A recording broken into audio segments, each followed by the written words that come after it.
Hey, I'm Gabi and welcome to the postcards from Barcelona channel. Today we are going to talk about one of the most important topic that I think comes up when you're planning a trip to Barcelona. Where should I stay?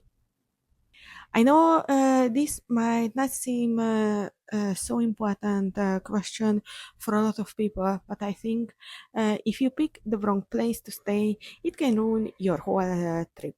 You will be far from everything. You will have to plan your activities around public transportation, or you might end up on a street where you don't feel safe. Let's sit down with a coffee and calmly go through which areas are best for your first trip, what they like, and who each one might suit best. I won't recommend specific hotels or hostels this time because their prices and availability changes constantly, but I will try to describe each area so that by then you can choose which one is best for you. So, if you think of Barcelona like a sandwich, sorry, it's noon and I am hungry. There are two slices. The city is squeezed between. One side is the coastal mountain range where the famous Tibidabo hill sits. On the other side is the Mediterranean Sea. That's one of my favorite things about Barcelona. In the morning, you can go hiking in the mountains, and in the afternoon, relax at the beach. Officially, Barcelona is divided into 10 districts and within those, 73 neighborhoods. Did you hear that number? 73. Don't worry, don't switch off. We are not going through all of them because only a fraction of that actually interesting from a tourist point of view. To simplify it a lot, there's a central corridor made up for roughly three big sections. The first is the old town called Ciutat Vella. The second is Le Chample, the result of the big 19th century city expansion, full of that distinctive grid street layout you will recognize from any aerial photo of Barcelona. And the third section is the Sants-Montjuïc area, plus a few neighboring neighborhoods like Gràcia or Poblenou, which are technically separate districts but fit into the same logic. There's no perfect neighborhood that works for everyone. What one person loves, another can stand. I will try to help you find the area that's perfect for you. Passeig de Gràcia and Plaça Catalunya. If there were a podium for Barcelona's best places to stay, most top-10 hotels would be somewhere around here. Passeig de Gràcia is one of the city's main paths. It's the wide avenue designed in the 19th century to connect the old town with Le Chample, the new district. Almost perfectly square blocks, wide sidewalks, and modernist buildings lined up one after another like a beauty pageant. At the end of the avenue is Plaza Catalunya, like a giant hub. From here, the old town is within arm reach, yet it feels like a completely different world. What is in favor is the most elegant part of the city, full of luxury shops, close to almost everything, with a huge range of hotels, and the transport connections are simply just perfect. Several metro line stops here, and there are three major train stations nearby. The downside follows directly from the advantage. Because it's so popular, it's also full of tourists and the prices are correspondingly higher than in other parts of the city. But if you can afford it and you want everything within 5 minutes on foot or a very short metro ride, this area is the perfect choice. I think Sant Antoni is a bit underrated. It's also part of La Chample, same characteristic, same wide tree-lined avenue, feel just a bit more lived in. So you get to be more part of the everyday Barcelona life here. Fewer big museums, fewer tour buses, and because of that, it feels a little bit more like a calmer corner of a big city. The heart of the neighborhood is the Mercat de Sant Antoni, one of Barcelona's most beautiful market halls. If you love the atmosphere of local markets, this is a must. Around here, there's a whole bunch of bars and restaurants. Pros, trendy, well located, great transportation, and plenty of discover food wise. Cons, the neighborhood is small, fewer accommodation options, and because of that, prices can sometimes be surprisingly high. Classic supply and demand. Sant Antoni borders El Raval, the Parallel Avenue, and the rest of Le Champer. So it's 10-15 minutes walk to downtown from anywhere from this area. If you want that feeling of I'm in a good spot, but not in the middle of the tourist hub, this is a great choice for you then. Now let's get to the old town, Ciutat Vella, and I want to highlight two parts here. Let's start with the Gothic Quarter. This is Barcelona's oldest slice, going all the way back to the Roman times. This is where Barcino, the Roman colony that later became Barcelona, was founded. Narrow, winding street, darker alleys, squares that suddenly appear out of nowhere. This neighborhood is history itself, just in lived-in form. Here you will find the cathedral, the Barcelona History Museum, and this is where the famous La Rambla starts or ends. One of Barcelona's most recognized, most photographed street. I think it's better to just walk along La Rambla than to book accommodation there. It's noisy, especially now that it's being rebuilt, and it's constantly packed with people.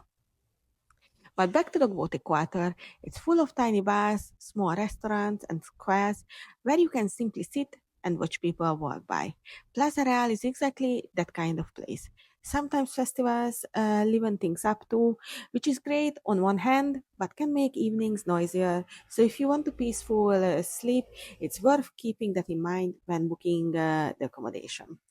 Safety wise, the Gothic Quarter is generally fine, but like in any crowded old town tourist area, you always need to watch out for pickpockets. And unfortunately, Barcelona is really well known about them. And then there's my other favorite old town area, Elbon. In medieval times, this was Barcelona's economic center because it was close to the harbor. Today, it's a bohemian artist neighborhood full of small galleries and little local shops. Here you will find the Picasso Museum, the Moco Museum, the beautiful Santa Maria del Mar Church, and the Bonn Cultural Center. In the evening, Airborne shows its other side. Cocktail bars line up one after another, and believe it or not, one of the bars here regularly makes the list of the world's best bars.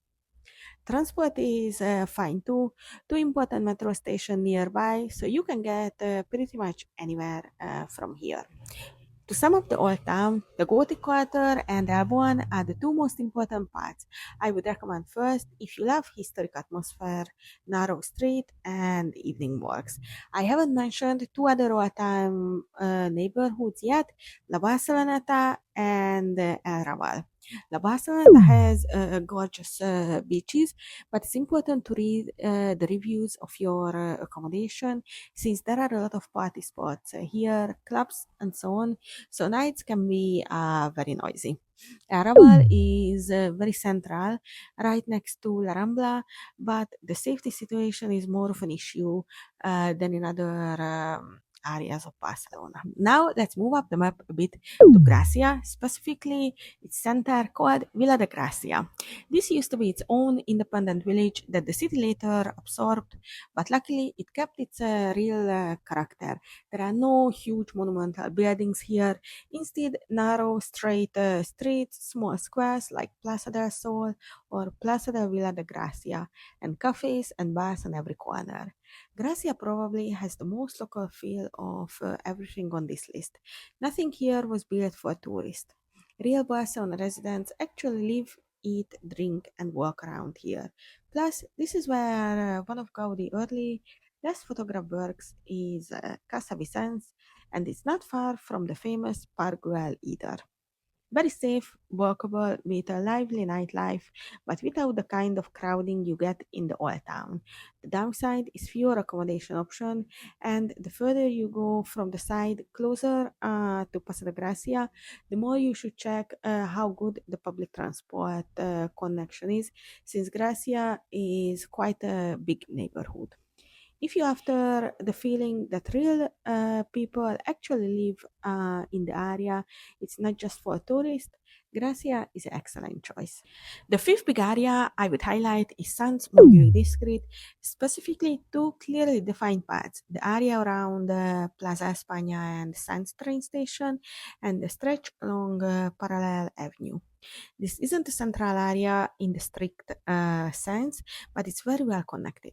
Sun Station is one of Barcelona's most important hubs. Montjuïc is within walking distance, and La Chample and Sant Antoni neighborhoods are nearby too. The price to value ratio here is typically better than in the most expensive parts of downtown. As a downside, I would mention that since this is a very large district, it's definitely worth checking exactly where on the map your accommodation is. There can be big difference between one end of the district to the other. And now a quick round of the other neighborhoods that wouldn't necessarily be first on my list, but that are definitely worth a mention. Poblenou. This used to be an industrial neighborhood, the Catalan Manchester, but today it's a tech and innovation hub with modern special street. There's a viewing tower here, a design museum, and the famous flea market, and the beach is within walking distance too. It's like Gràcia beachside cuisine, generally local feel, just in a more modern package, typically more affordable prices. It's generally popular among locals. Diagonal Mar, Poblenou's neighbor, futuristic with spacious areas, parks, and a quick metro connection to downtown too. For anyone who likes modern, quieter, yet well-connected accommodation, this is a good alternative. It is a bit further out, so you will definitely need public transport. A cheaper and I think a generally good option is the area around the Fira de Barcelona. Technically, this isn't even Barcelona anymore, but the neighboring city of Hospitalet de Llobregat. But the border is particularly invisible. It's modern, a bit characterless, but practical, and you can find a cheaper accommodation here. It's worth mentioning though that the prices fluctuate a lot. When there are big trade fairs or exhibitions nearby, they shoot through the roof. But you can find good options when there's no any event around. So, if I had to sum up everything in one sentence, if your budget allows and you want the best possible location, it's hard to go wrong with the Passeig Gràcia and Plaça Catalunya area. If you would rather had a more relaxed, local-filled neighborhood while still staying close to everything, Sant Antoni is a great choice.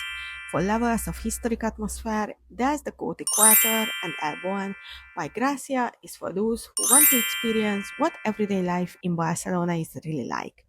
And if the budget is an important factor for you, or you simply love the Montjuïc area, then Sants-Montjuïc can be a really good compromise. But there's one rule that matters more than almost anything else. Whichever neighborhood you choose, you always check how close the nearest metro station is. Barcelona public transport works so well that a good metro connection often matters more than the neighborhood itself. I hope this video made the decision easier a bit, and now you can focus on calmly on the reason you are actually coming to Barcelona: the tapas, the seaside walk, and of course those 70 photos in front of the Sagrada Familia out, which only will end up one or two on one of the social media platforms. If you like this video, give it a like, subscribe to our channel, and let me know in the comments which neighborhood is your favorite. In the next video, we will look at the neighborhoods which I wouldn't recommend to book your accommodation in. Thanks for watching and see you in the next video. Bye!